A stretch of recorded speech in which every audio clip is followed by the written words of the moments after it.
இது மாற்று சமுதாய மக்கள் இசைக்கராஜா தேவரை எப்படி பாக்குறாங்க? ஏன்னா சமுதாயத்துக்கு வேண்டி போராளிகளை தான் குறி வைப்பாங்க. சமுதாயத்துக்கு வேண்டி யார் ஓங்கி குரல் கொடுக்காங்களோ அவங்களதான் குரல் கொடுப்பாங்க. இந்த சமாதானம் பண்ணிக்கிட்டு போறவங்களையோ இல்ல நீ அங்க பேசிக்கோ இங்க பேசிக்கோ அப்படின்னு போறவங்களையோ விட்டுருவாங்க. இதே முப்பெரும் விழா போன வருஷம் நடந்துச்சு. போன வருஷம் நடந்த முப்பெரும் விழால ஒரு சகோதரி டவுன்ல தேவேந்திர குலமல்லாளர்கள் சகோதரி நடுத்தரத்துக்கு கொண்டு போட்டாங்க காதலிக்கிறாங்க. அந்த சகோதரிக்கு முப்பெரும் விழால அஞ்சலி செலுத்தி வேற யாரும் கிடையாது. அந்த நான் கேட்டேன் ஏன் அப்படி பண்ணீங்க அப்படின்னு. இல்ல அதுவும் ஒரு பெண் இல்ல, நம்ம பிள்ளைய மாதிரிதான். அதுவும் அந்த பிள்ளைக்கும் நம்ம அஞ்சலி செலுத்தணும். அதுவும் இப்ப சமீபமா நடந்த பிரச்சனை. அப்படிங்கும் போது அந்த இயக்கம் நம்ம செய்யணும்னு சொல்லி மாற்று சமுதாய பெண் பிள்ளைக்கும் நம்ம பிள்ளையா நினைச்சு அஞ்சலி செலுத்தி எல்லாரும் எழுந்திருந்து அஞ்சலி செலுத்தி வைக்கக்கூடிய தலைவர் தான் நமது அன்பு அண்ணன் இசைக்கராஜா தேவர் அவர்கள். மாற்று சமுதாய இளைஞர்களுக்கும் நான் சொல்றேன், பாண்டிய அந்த இதெல்லாம் சொல்றாங்க. உங்களுக்கு தவறான கருத்துக்களை தூத்துறாங்க. யார் சொன்னாலும் சொந்த தகப்பனே சொன்னாலும் இன்னாரடா நான் ஆண்ட வம்சம் அப்படின்னு சொன்னாங்க. இது சரிதானா அப்படிங்கிற சிந்திக்கக்கூடிய தன்மை நமக்கு வேணும். யாரா இருக்கட்டும், எந்த சமுதாயமா இருக்கட்டும், நான் நம்ம எப்படி இருக்கா ஆண்ட புறப்படா அந்த புறப்படான்னு சொன்னோம் அப்படின்னா நம்ம பாண்டியனா இருக்கணும் ஆதாரம் இருக்கணும்னா நம்ம யார் அப்படிங்கறத சொல்றவன் அதை கேட்ட உடனே கொந்தளிக்க கூடாது, நம்ம கேட்ட உடனே சமரிக்க கூடாது. அது சரிதான அப்படிங்கிறத ஏற்றுக்கொள்ளக்கூடிய தன்மை மாற்று சமூகத்துக்கு வேணும். அதை இந்த கூட்டத்தின் வாயிலா இந்த இது வாயிலா நான் ஏற்படுத்திட்டேன். அது போல இப்ப தற்போதைய சீமான் பிரச்சனை. சீமான்கிட்ட எந்த ஆதாரமும் கிடையாது. முதல்ல இலங்கை பிரச்சனையை எடுத்து ஓடி கொடுத்தாப்ல. இலங்கை பிரச்சனையும் பப்பு ஒன்றும் வேவல, எல்லாம் முடிஞ்சு போச்சு, அங்க சமாதானம் ஆயிடுச்சு. அடுத்தது எங்க அப்படின்னா மத பிரச்சனை ஓடிட்டு இருந்துச்சு. அடுத்த தலைப்பு சாதிக்கு வந்தது. பல்லர்கள் தான் பாடியவர்கள். பல்லை சமாதானம் அடையாது. பல்லை என்ன பண்ணலாம்? முல்லை நிலத்துல வாழ்ந்தவர்கள் போனாங்க, குறிச்சியில வாழ்ந்தவர்கள் மலையில வாழ்ந்தவங்க குறவர் இருந்தாங்க, இடையில வாழ்ந்தவங்க போனாங்க, சமுதாயத்துல வாழ்ந்தவங்க மறுநாள் இல்லாம வேற எந்த நேரத்துல போய் இப்ப எல்லாத்தையும் எங்க இருக்கோம்? மலையிலே போய் கொண்டிருக்கோம்.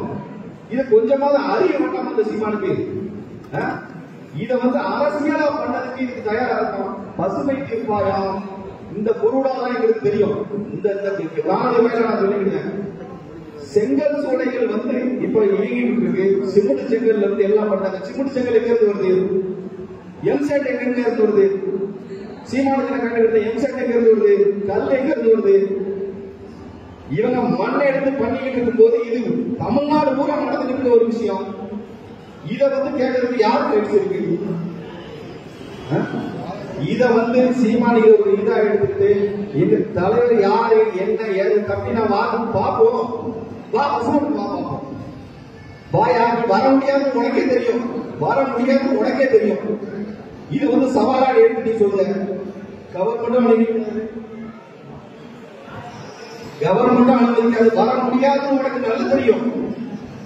நல்ல தெரிஞ்சுக்கிட்டே இதை பண்ணிட்டு இருக்க. இது வன்மையா கண்டிக்கத்தக்கக்கூடிய விஷயம். சீமானுக்கு இப்ப பொதுத்தளத்துல போனியா பண்ணிட்டாங்க 2 பேரும். நம்ம இனத்துறைக்கு ஒருத்தர் நான் சாட்டை திறவணும்னு சொல்லி அவங்க ஒரு இனத்துறைக்கு அந்த கதையை சொல்லக்கூடாது. அது சொன்னா பெரிய கேவலம். அந்த மாதிரி விஷயங்கள்லாம் நடந்துகிட்டு இருக்கு. என்னத்தை சொல்ல? மாற்று சமுதாய மக்கள் எங்கள் தலைவர் மேல் உள்ள தவறான கருத்துக்களை நமக்கும் உங்களுக்கும் ஒரே ஒரு கருத்து பாண்டிய கருத்தம். வேற என்ன இருக்கு? இதுவரைக்காச்சு எத்தனை தேவேந்திர குலமல்லாளர்கள் பார்த்துருக்காங்க, நேரடியா பேசியிருக்காங்க. என்ன தலைவர் கட்சியும் தெரியல அப்படின்னு பேசிட்டு இருக்காங்க. அதனால மாற்று சமுதாய மக்களுக்கு நான் சொல்லிக்கிட்டு இருக்கேன்னா, இவர் தேவர் சமுதாயத்துக்கு மட்டும் இல்ல, எல்லா சமுதாய மக்களுக்கும் சேர்த்துதான் போராடிக்கிட்டு இருக்காரு. முக்கியமா தேவர்கள் எங்க பாதிக்கப்பட்டாலும் உடனே வருவாரு. தேவர்கள பிரச்சனை நடந்துகிட்டு இருக்கு. தேவரோடத்துல அநியாயமா கேஸ்கள் போட்டு தள்ளிட்டு இருக்காங்க.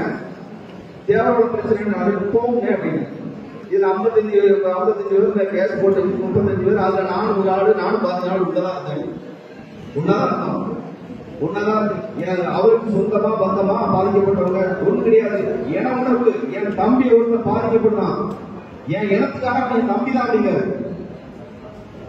ஒரு ஸ்கூல் பையன்ல இருந்து ஒரு காலேஜ் பையன்ல இருந்து எல்லாரையும் அநியாயமா அவன் வாழ்க்கையை கெடுக்கும் போது நம்ம உள்ள போய் இருக்கும்னு அவன் விசாரணும்னு சொல்லி எல்லா விஷயங்களும் நடந்துச்சு.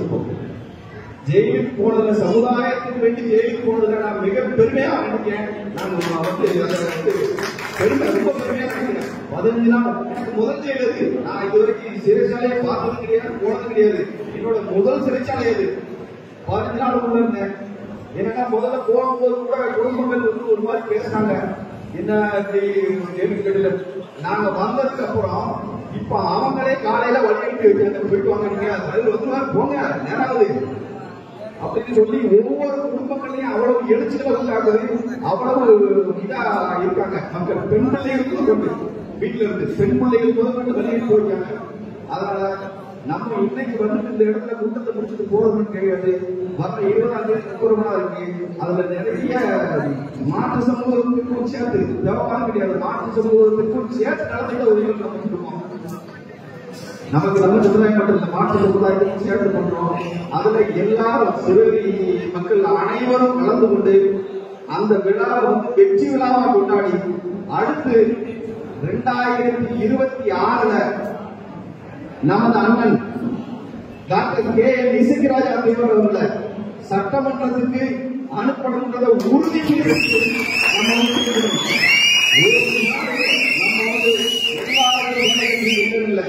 சமுதாய கட்சி வேணும். சமுதாய கட்சி இல்லை அப்படின்னா ஒரு காலம் ஒண்ணும் செய்ய முடியாது. 2 கை சேர்ந்து அடிச்சாத்தான் நம்ம ஓசை வரும். ஒத்த கையில எப்படி வீசணும்னா காத்து மட்டும் தான் வரும், வேற ஒண்ணும் வராது. அதனால எல்லா மக்களும் சேர்ந்து அவரோட கையை வலுப்படுத்தி 2026 சட்டமன்றத்துக்கு அவர் அனுப்பணும் உறுதிமொழி எடுத்து நம்ம அனைவரும் கேட்டுக்கொள்ள வலியுறுத்தி